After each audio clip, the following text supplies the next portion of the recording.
വിദ്യാധനം സർവധനാൽ പ്രധാനം. വിദ്യാഭ്യാസ രംഗത്ത് ഉറച്ച കാൽവെപ്പുമായി ആത്മവിശ്വാസത്തോടെ മുന്നേറാൻ വിജയ കോളേജ്. പരിചയസമ്പന്നരായ അധ്യാപകരുടെ കീഴിൽ ചിട്ടയായ പരിശീലനം നൽകി ഭാവിയിലെ വാഗ്ദാനങ്ങളാക്കി മാറ്റുന്നു ഓരോ വിദ്യാർത്ഥികളെയും. Vijaya college near bus stand, Chelakkara. Formerly Vijaya tutorial college since 1960. പഴയന്നൂരിൽ നിന്നും കൊണ്ടാഴിയിലേക്കുള്ള വഴിയിൽ അത്തിക്കുണ്ട് വളവ് ഇപ്പോൾ മാലിന്യ വളവ്. മാലിന്യം നിറഞ്ഞ MCF മൂലം വളവിൽ അപകട സാധ്യതയേറുന്നു. അധികൃതർ നടപടിയെടുക്കാത്തതിൽ പ്രതിഷേധം ശക്തമാകുന്നുണ്ട്. പഴയന്നൂരിൽ നിന്നും കൊണ്ടാഴിയിലേക്കുള്ള പാതയിൽ അത്തിക്കുണ്ട് പ്രദേശത്തെ വളവിൽ സ്ഥാപിച്ച MCF മെറ്റീരിയൽ കളക്ഷൻ ഫെസിലിറ്റി മാലിന്യങ്ങൾ നിറഞ്ഞ അപകടക്കെണിയായി. മാലിന്യ ചാക്കുകൾ വളവിൽ കാഴ്ചമറിക്കുന്നതിനാൽ ഇരുവശത്തു നിന്നും വരുന്ന വാഹനങ്ങൾക്ക് പരസ്പരം കാണാൻ കഴിയുന്നില്ല. ഇതോടെ ഈ പ്രദേശം എപ്പോൾ വേണമെങ്കിലും അപകടം സംഭവിക്കാവുന്ന അവസ്ഥയിലാണെന്ന് നാട്ടുകാർ പറയുന്നു. MCF നിർമ്മിച്ചപ്പോൾ തന്നെ പ്രദേശവാസികൾ ഇതിനെതിരെ എതിർപ്പ് ഉയർത്തിയിരുന്നു. എന്നാൽ അതൊന്നും പരിഗണിക്കാതെയാണ് ഇവിടെ മാലിന്യ സംഭരണ കേന്ദ്രം നിർമ്മിച്ചതെന്നാണ് നാട്ടുകാരുടെ ആരോപണം. മാസങ്ങൾക്ക് മുൻപ് മാലിന്യം നിറഞ്ഞപ്പോൾ പ്രതിഷേധം സംഘടിപ്പിച്ചതിനെ തുടർന്ന് ഭാഗികമായി മാത്രമേ മാലിന്യങ്ങൾ നിക്ഷേപിച്ചിരുന്നുള്ളൂ.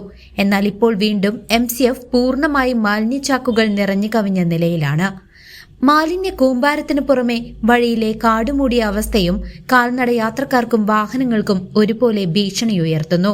ഇത് കൊണ്ടാഴി ഗ്രാമപഞ്ചായത്തിലെ 8ാം വാർഡ് എന്ന പ്രദേശത്ത് ഈ മല പോലെ കുന്നുകൂട്ടിയിരിക്കുന്ന ഒരു വേസ്റ്റ് കൂമ്പാരമാണ്. ഇതിനു മുന്നേ നമ്മൾ ഇവിടെ നമ്മുടെ ഈ കോളനികളെ എല്ലാവരുമായിട്ട് ഇതിന് പരാതിപ്പെട്ടിട്ട് പഞ്ചായത്തിനകത്ത് രേഖാമൂലം ഇത് കൊടുത്താണ് ഒരു മറി. എന്നിട്ട് നമ്മുടെ പഞ്ചായത്ത് പ്രസിഡന്റും ഈ വാർഡ് BJP ഭരിക്കുന്ന ശ്രീമതി സതി അപ്പത്തും ഇതിന് ഇതുവരെ ഒരു നടപടിയെടുത്തിട്ടില്ല. കാരണം ഈ മഴക്കാലങ്ങൾ രോഗങ്ങളിലെല്ലാം ഇത് കോളനികളിൽ വ്യാപകമായി നടക്കുന്ന രോഗങ്ങളെല്ലാം പിടിപെടാൻ സാധ്യതയുള്ളതുകൊണ്ട് ഇത് വീണ്ടും നമ്മുടെ ബഹുമാനപ്പെട്ട പഞ്ചായത്ത് പ്രസിഡന്റ് ശശിധരൻ മാഷിന് മുമ്പിൽ ഞങ്ങൾ പറയുന്ന ഒരു അപേക്ഷ കൂടിയാണിത്.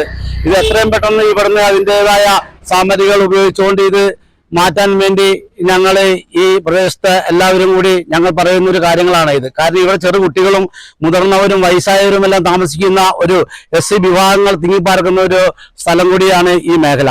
അതുകൊണ്ട് തന്നെയാണ് ഈ മേഖലകളിൽ മഴക്കാല രോഗങ്ങൾ പടർന്നു പിടിക്കാനുള്ള ഒട്ടനവധി സാധ്യതകളുണ്ട്. ഇത് എത്രയും പെട്ടെന്ന് ഇവിടുന്ന് മാറ്റിത്തരാൻ വേണ്ടി ഞങ്ങൾ വിനീതമായി നമ്മുടെ അധികാരികളോട് നമ്മുടെ അപേക്ഷകളായിട്ട് ഞങ്ങൾ സമർപ്പിക്കുകയാണ്. അധികൃതർക്ക് പലതവണ പരാതി നൽകിയിട്ടും യാതൊരു നടപടിയും ഉണ്ടായില്ലെന്ന് നാട്ടുകാർ ആരോപിക്കുന്നു. K. രാജൻ, TN രവീന്ദ്രൻ എന്നിവർ വിഷയത്തെക്കുറിച്ച് സംസാരിച്ചു. A. ബാലൻ, AR മണികണ്ഠൻ എന്നിവരും പ്രതിഷേധത്തിൽ പങ്കെടുത്തു. 8ാം വാർഡ് അത്തിക്കുണ്ട് പ്രദേശത്തുള്ള ഖര മാലിന്യ പ്ലാന്റ് ഇതിലിരിക്കുന്ന മാലിന്യങ്ങളുടെ ശല്യം മാത്രമല്ല, ഈ സ്ഥാപനം ഇവിടെ നിൽക്കുന്നത് കൊണ്ട് പഴയന്നൂർ ഭാഗത്തുനിന്ന് വരുന്ന വണ്ടികൾക്ക് മറ്റുള്ള ഈ ഭാഗത്തുനിന്ന് കൊണ്ടാഴി ഭാഗത്തുനിന്ന് വരുന്ന വണ്ടികൾ കാണാനുള്ളൊരു ബുദ്ധിമുട്ടുണ്ട്. അതുകൊണ്ട് ഈ സ്ഥാപനം പറഞ്ഞ് എടുത്തു മാറ്റണം. കാരണം അപകടം ഇല്ലെങ്കിൽ കൂടുതലായി വരും എന്നുള്ളത് ഉറപ്പാണ്. ഇതുപോലെ തന്നെ സൗത്ത് കൊണ്ടാഴി സെന്ററിലും തെന്നപ്പാറയിൽ വാസുദേവന്റെ ബിൽഡിങ്ങിൽ ഇതുപോലെ ഈ മാലിന്യങ്ങൾ കൂട്ടിയിട്ടുണ്ട്. അത് നായ്ക്കളും പട്ടികളൊക്കെ കടിച്ച് പുറത്തേക്ക് വലിച്ചഴിക്കുന്ന ഒരു സംഭവം കൂടിയുണ്ട്. ഇതും കൂടി മാഷിന്റെ അറിവിലേക്ക് കൊണ്ടുവരികയാണ്. CCV news, Kondazhy.